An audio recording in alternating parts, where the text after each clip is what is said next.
Persekutuan 1895 merupakan satu perjanjian yang dikenali sebagai Perjanjian Persekutuan 1895 yang telah ditandatangani di antara Gubernur Negeri-Negeri Selat. Sir Cecil Clementi Smith adalah wakil bagi pihak British dengan duli-duli yang maha mulia Sultan Idris Perak, Sultan Sulaiman Selangor, Sultan Mahmud Pahang dan Yang Tuan Besar Sri Menanti, Dato Bandar Sungai Ujong, Undang Johol, Undang Rembau, dan Tengku Dewa Tampin. C.P. Lucas, yaitu pegawai di pejabat tanah jajahan di London, mencadangkan supaya sebuah persekutuan yang menggabungkan negeri Perak, negeri Selangor, negeri Sembilan, dan negeri Pahang ditubuhkan di bawah satu unit pentadbiran. Frank Swettenham, yaitu residen Perak, membawa cadangan itu kepada Lord Carnarvon, setiausaha negara bagi tanah jajahan British, dan Sir Cecil Clementi, Gubernur Negeri-Negeri Selat. Mereka bersetuju dari segi prinsipnya, tetapi bentuk persekutuan itu saja yang belum dapat diputuskan.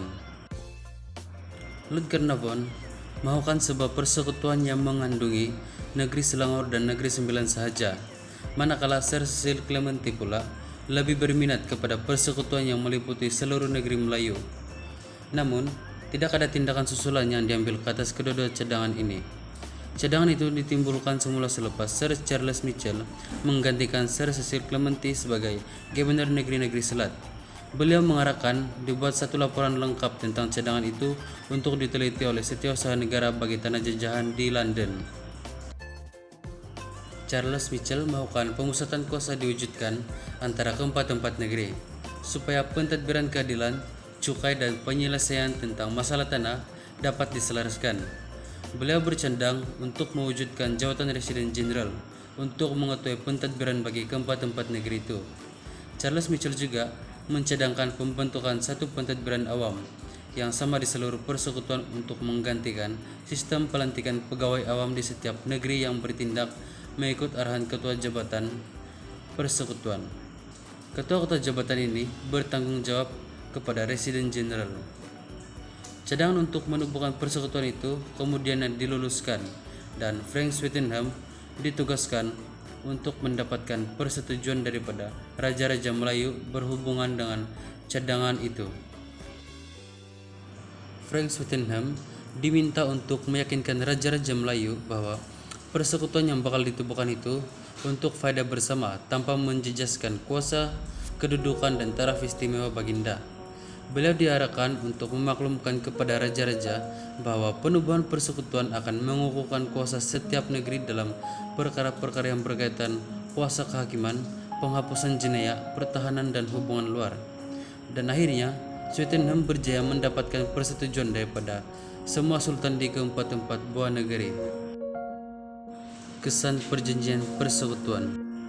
Matlamat utama penubuhan persekutuan adalah untuk menyelesaikan masalah keuangan Pahang.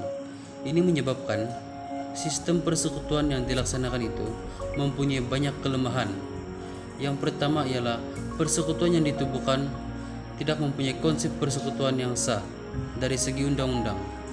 Perjanjian Persekutuan 1895 tidak menumbuhkan sebuah kerajaan persekutuan yang sebenar karena tidak terdapat pasal tentang pembahagian kuasa antara kerajaan pusat dan kerajaan negeri yang menjadi asas kepada penubuhan sebuah negara persekutuan. Yang kedua, perjanjian persekutuan memberi kuasa yang amat luas kepada Residen Jenderal. Hampir semua kuasa residen dipindahkan kepada Residen Jenderal. Pesuruhjaya tinggi juga tidak mempunyai kuasa untuk mengawasi atau membatasi kuasa Residen Jenderal. Yang ketiga, semua kuasa perundangan dan eksekutif tertumpu di Kuala Lumpur. Perjanjian persekutuan tidak menyebut dengan jelas kedudukan dan hubungan antara Residen Jenderal dan Pesuruhjaya tinggi dengan raja-raja di setiap negeri.